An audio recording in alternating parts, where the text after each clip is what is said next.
Buenas tardes, Radio Escucha. Yo soy licenciado el profesor Anthony Suárez contigo de nuevo y aquí estamos continuando esta lectura sobre el colegio electoral, un tema que actualmente para poder entender este revolú que nosotros tenemos aquí, o como dijo el profesor, la ley exótica que tenemos para elegir el presidente de los Estados Unidos.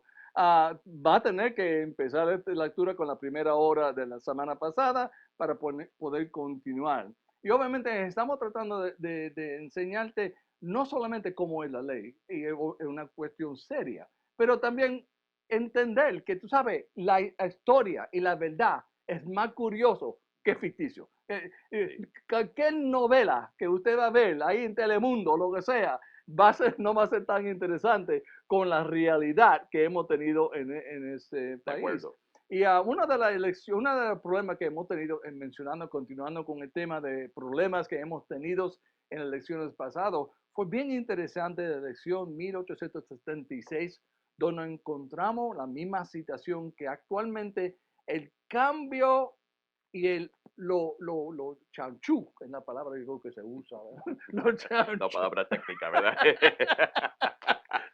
que se hace políticamente causó un tremendo cambio en la política de los Estados Unidos en una historia. En 1876 fue después de la guerra civil entre los Estados Unidos. Recuerda que había una guerra para definir si íbamos a tener un país o íbamos a tener los estados confederados donde esclavitud pertenecía como un sistema y los estados del norte. Y después del norte ganó la elección, que todo el mundo sabe eso, lo que no se sabe es que los tropas federales se mantenieron en el sur para mantener orden y asegurar que los políticos del sur no de nuevo instituían o empezaron de nuevo otro tipo de esclavitud que actualmente tratan de hacer.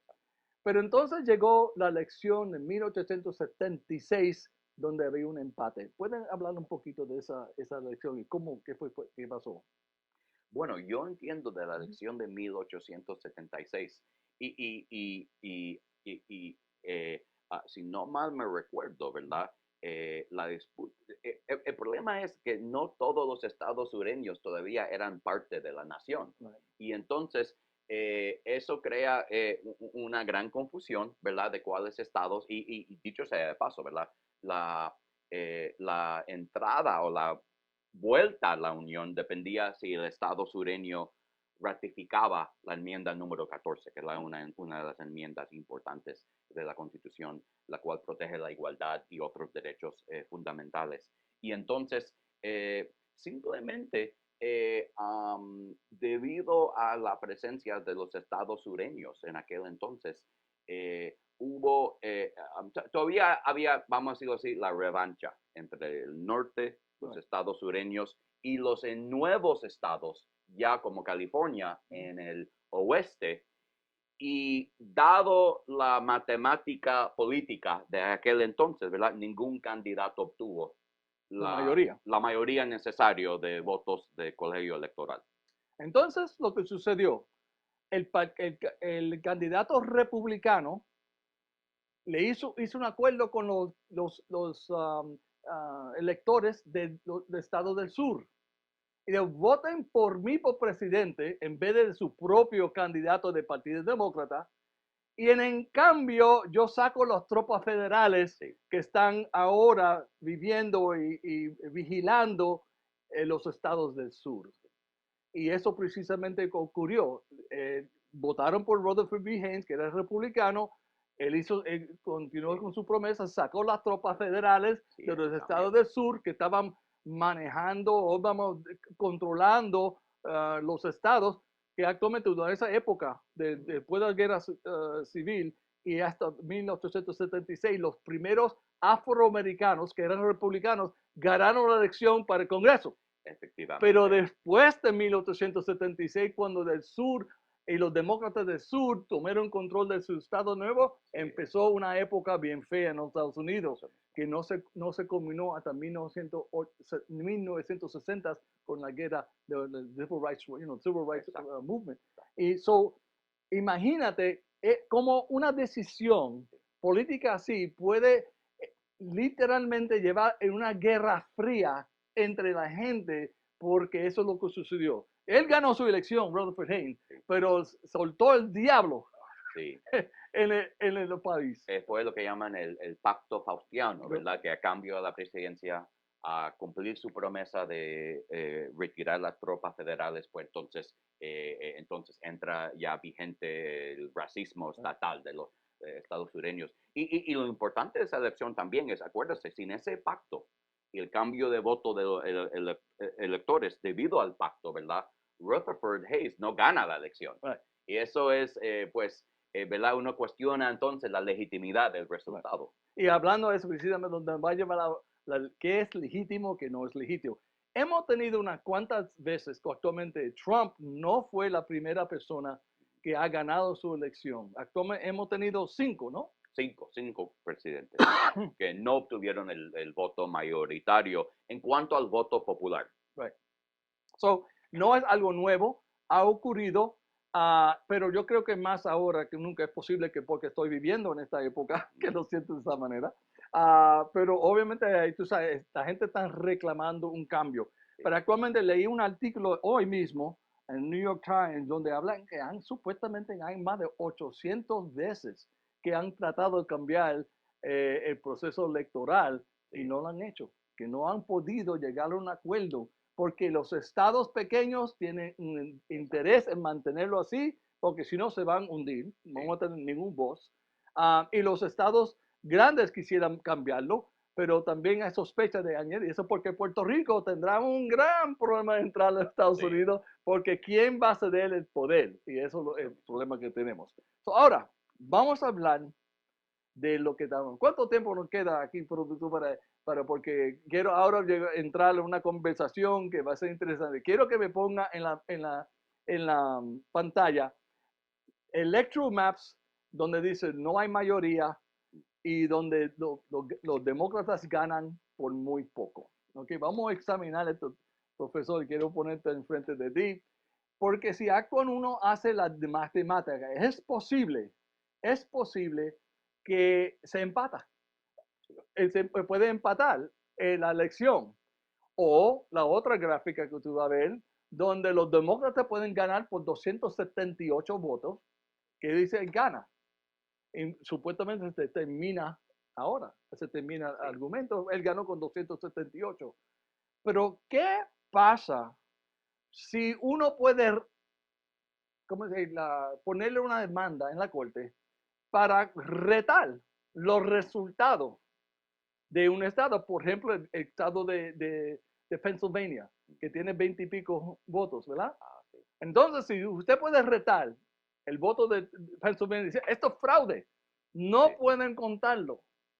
Entonces, ¿qué pasa si hay las cortes no terminan el litigio, como casi ocurrió en Florida en el año 2000, donde recuenta, llegó el punto donde la Corte Suprema actualmente metió, dice, mira, ya tienen que dejar de contar, ¿ok? Pero vamos a explorar qué pasa Bajo si... la enmienda 14. Okay.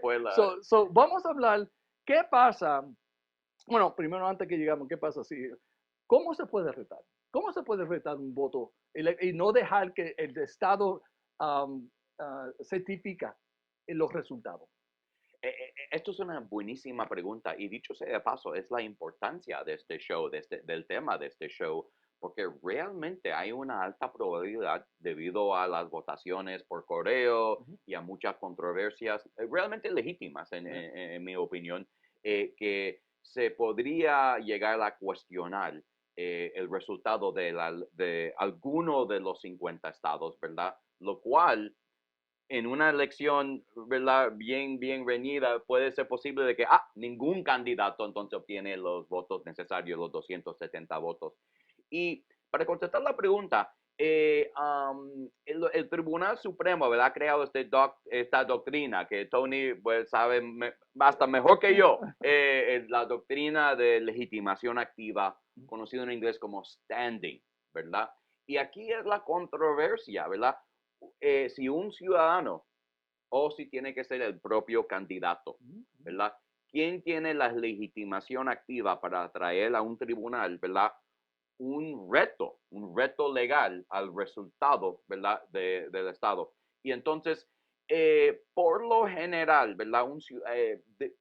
Y esto es ya otra conferencia, otro show distinto, pero la norma es que un ciudadano en particular lo más probable carece de legitimación activa o standing, aunque yo estoy muy en desacuerdo con esa interpretación restringida, pero no hay duda que un candidato. Trump definitivamente, si él dice, yo no quiero que certifican los resultados de Pennsylvania, porque hay mucho fraude en Pennsylvania, los votos estos, entonces están trancados dentro de las cortes y últimamente no certifican los resultados de Pennsylvania. Pennsylvania no voto, no hay suficiente, se califica y no hay nadie que ha ganado la mayoría. Cuando regresamos, vamos a continuar con la historia, cómo se termina esto. Si combinas la experiencia de 43 años, un serio compromiso con la comunidad y miles de casos resueltos en Nueva York y la Florida, estás hablando de Suárez Law Group. Casos criminales y delitos menos graves, eliminación de antecedentes penales, bancarrotas y corporaciones son solo algunos de los servicios que te podemos ofrecer.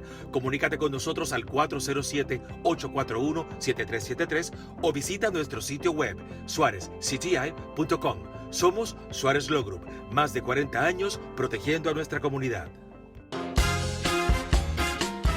Aquí en la biblioteca de la Fortaleza, I Need to Know. Gracias por estar con nosotros. Este es el último segmento de una historia de 2 horas. Y una cosa que si usted quisiera ver y actualmente entender este tema, tiene que ir a primera hora para escuchar eso, para entender el proceso, porque es 2 horas y actualmente es un curso que nosotros damos en la Escuela de Derecho, es 6 meses.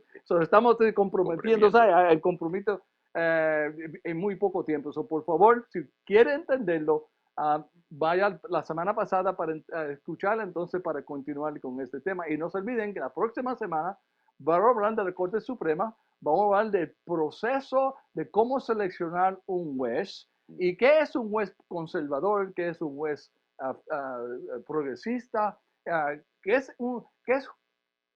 judicial, qué es filosofía judicial, por qué selecciona un juez, por qué piensan, qué quiere decir eso. Y hay jueces que son republicanos, jueces que son demócratas, actualmente eso es la mejor manera de describirlo, y sí o no, porque estamos sustituyendo la juez considerada progresiva, Ruth Bader Ginsburg, con una juez considerada conservador, en las juezas que nombraron, se me olvidó el nombre, Barrett. Amy Barrett. Que la estamos estudiando. Actualmente, el derecho de una mujer tener un aborto cuando quisiera está en riesgo, sí o no. ¿Cómo eso se ve en la filosofía judicial de una persona? Vamos a tener un juez que estaba invitado para completar, hablar de ese tema, porque él va a determinar, él va a decirle de cómo es que es ese concepto de filosofía que tiene un juez sobre la interpretación de la ley. ¿Okay? Esta es la próxima semana, pero vamos a continuar ahora con este concepto. Ahora sabemos de que existe el colegio electoral, cómo seleccionan a los electorales, cómo es que votan y cómo es la posibilidad, como vimos en el mapa, en el segmento anterior, que los jueces, perdón, el colegio electoral puede estar empatado sin ningún reto en las cortes, o puede caer empatado porque se retan los votos que se sometieron por alegación de fraude, algo así. Y como vemos que eso actualmente nos están amenazando, que vamos a retar los votos, particularmente en Pennsylvania, donde ya uno ve, si uno lee esto bien, tú sabes por dónde va el Partido Republicano con eso. Sí. Los votos que encontraron supuestamente en la basura, en Filadelfia y todo eso. Sí. O sea, uno ve por dónde van. Como dijo Trump, hay muchas malas cosas en Filadelfia. Entonces, se puede encontrar, nos lo podemos encontrar con el colegio electoral empatado o congelado porque no hay suficientes votos, porque algunos votos no se certificaron en tiempo debajo de la ley. Pues entonces, ¿qué pasa? Bueno, como explicó el profesor Guerra anterior, hay un proceso, precisamente porque tuvimos tantos problemas con el 1800, se pasó la segunda, 12, enmienda 12 a la Constitución que explica qué. Esta enmienda es sumamente interesante y para entender la enmienda número 12, hay que realmente ir a la elección anterior de la 1800, la de 1796. ¿Qué sucedió en esa elección? Aunque allí ganó el candidato con el voto popular, ganó el colegio electoral, ahí no hubo ninguna disputa como tal, pero sucedió algo bien curioso. Salió a relucir un gran defecto de nuestro esquema constitucional. Dicho sea de paso, cuando yo doy el curso de constitucional, siempre me gusta hablar de la elección de 1796 como un ejemplo de que los padres de la nación, realmente, por más buenos que fueron, no eran perfectos. Y el defecto fue lo siguiente. En esa elección fue de nuevo John Adams, el federalista, contra Thomas Jefferson, ¿verdad? El demócrata republicano, como se llamaba el partido de oposición en aquel entonces. Pero ¿qué sucedió? En aquel entonces los electores emitían votos tanto por la presidencia como votaron por la presidencia y el candidato con el segundo número de votos, segundo lugar, el candidato en segundo lugar era vicepresidente y el candidato con la mayoría de los votos pues era presidente. Pero ¿qué sucede cuando hay dos candidatos fuertes, verdad? Pues imagínese que gane Trump y Kamala Harris es su vicepresidente. O imagínense al revés, ¿verdad? Que gana Biden y Trump es su vicepresidente, ¿verdad? Eso fue lo que sucedió en el 1796. Ganó Adams la presidencia, pero Thomas Jefferson, que era su enemigo mortal en la política, ganó la vicepresidencia porque él obtuvo la segunda cantidad de votos.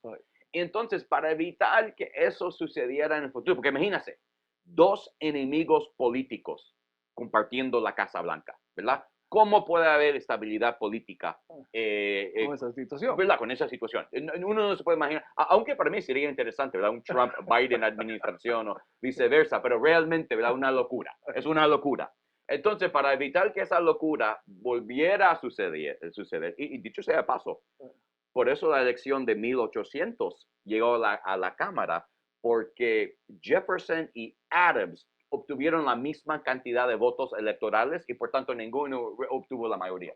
Pero nada, entonces en el 1803 se propone y meses después, en junio del 1804, se ratifica la enmienda 12. La enmienda 12 resuelve o elimina el problema que sucedió en elecciones anteriores. Ahora los electores escogen el candidato de presidencia, el presidente y el vicepresidente en papeletas separadas. Y eso es bien importante porque ahora entonces, si el candidato es Jefferson y Jefferson nombra a Burr como su candidato de vicepresidencia, ahora, si gana Jefferson, va a ganar Burr, ¿verdad? No va a haber esa, como en el tiempo de ahora, ¿verdad? Si gana el presidente Trump la reelección, pues claro que sí, Pence va a ser vicepresidente oficialmente. Pero sin la enmienda número 12, puede haber la posibilidad, ¿verdad? Como Biden es un candidato fuerte, como Trump es un candidato fuerte, sin la enmienda número 12, es realmente factible que gane Biden o Trump y el vicepresidente es el otro enemigo mortal. Entonces, para evitar esa posibilidad. So, pasaron el día 12, la enmienda 12, pero hay un clave ahí dentro, hay hay un secreto ahí dentro. Vamos a hablar de ese. ¿Qué son las palabras que actualmente cuando están empatados? ¿Cómo es que hace el voto? ¿Quién gana y cómo?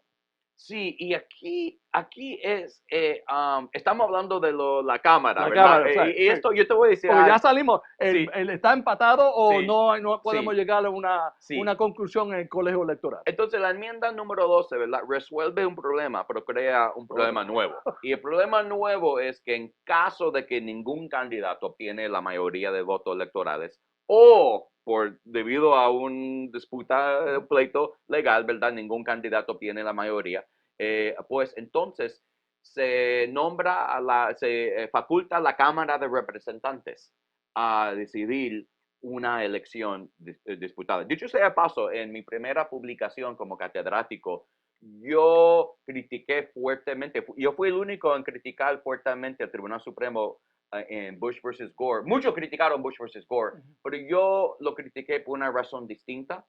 Yo lo critiqué porque el Tribunal Supremo básicamente escoger Bush como presidente, lo cual me parece totalmente legítimo, aunque yo era muy simpatizante al señor Bush. ¿Qué sucede, verdad?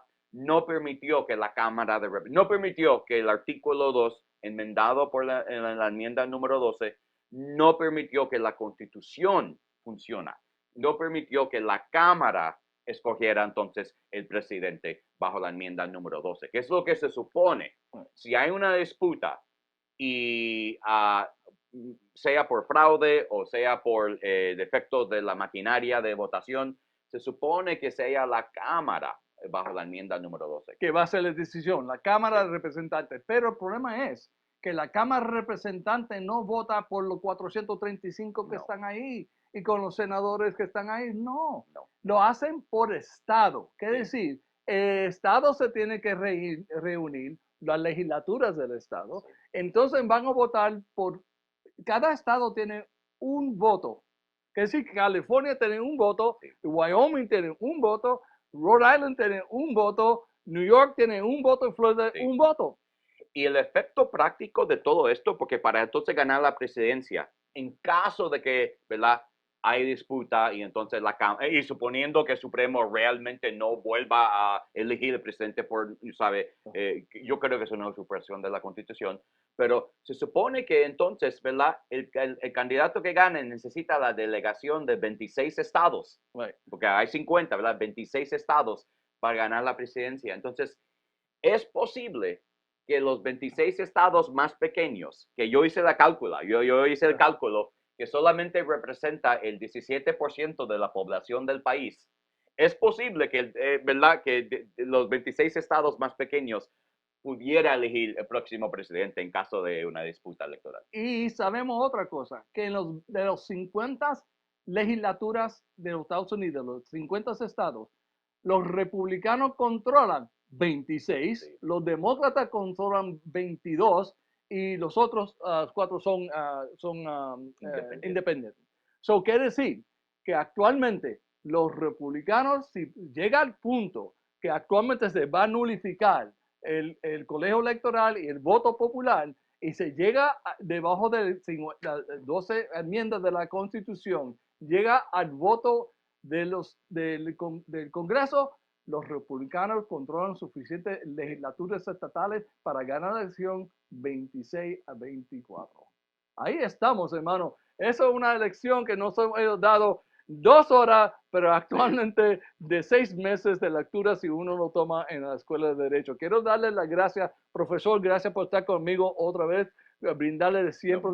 Vamos a hablar del libro tuyo, de 30 segundos, del libro que va a publicar hace poco. La cual se me olvidó traer, el libro de texto de Business Law y Strategy, o el derecho de negocio empresarial y la estrategia. Y dicho sea de paso, estaba una llamada anterior, lo cual me hizo llegar un poquito tarde con mi cita con Tony. Pero haremos una próxima conferencia o charla sobre el negocio empresarial y la estrategia, que es realmente un tema muy interesante por sí. Para todos ustedes, gracias por estar con nosotros. Yo soy licenciado, el profesor Anthony Suárez, and this is I Need to Know. La vida está llena de situaciones que podrían parecer complicadas, pero en Legal Services Clinic hacemos que sea más fácil para ti. Casos de familia, inmigración, divorcios no contenciosos, testamentos y mucho más. Te invitamos a que visites nuestra página web thelegalservicesclinic.com o si prefieres, puedes llamar al 407-900-2065 para una consulta. Legal Services Clinic, porque la justicia es para todos.